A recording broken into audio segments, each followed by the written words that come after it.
Ayun, good afternoon po. Ito na po yung order ni Boss Taguig na kulungan ng manok na ang sukat po ay 2 feet yung lapad, 8 feet yung haba, tapos yung taas niya 2 feet yung body lang, hindi kasama yung paa sa sukat. 4 na pinto po yan, 1, 2, 3, 4. Bawat unit po, ang sukat po ay bawat door, 2x2x2 bawat door. Meron po yung pakainan, ito yung pinakainan niya, sinasabit lang po. Tapos itong pinaka-division na po to, plywood po na 1/2, natatanggal po yan.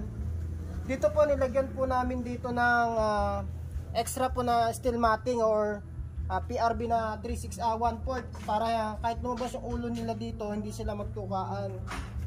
Tapos meron kagandahan nito, may poop tray. Ayan, ito yung poop tray niya kasama sa binayaran yan.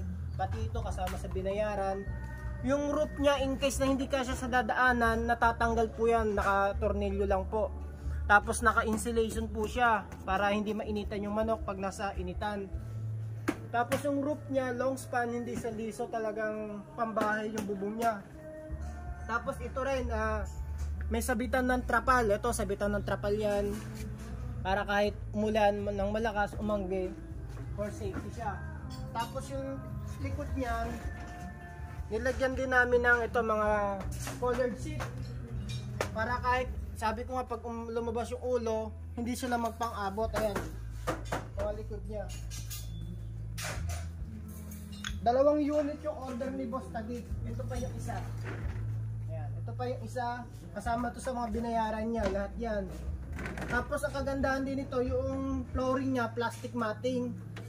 Ayan, hindi siya nabubulok, talagang diretso ng diretso yung tae niya sa baba.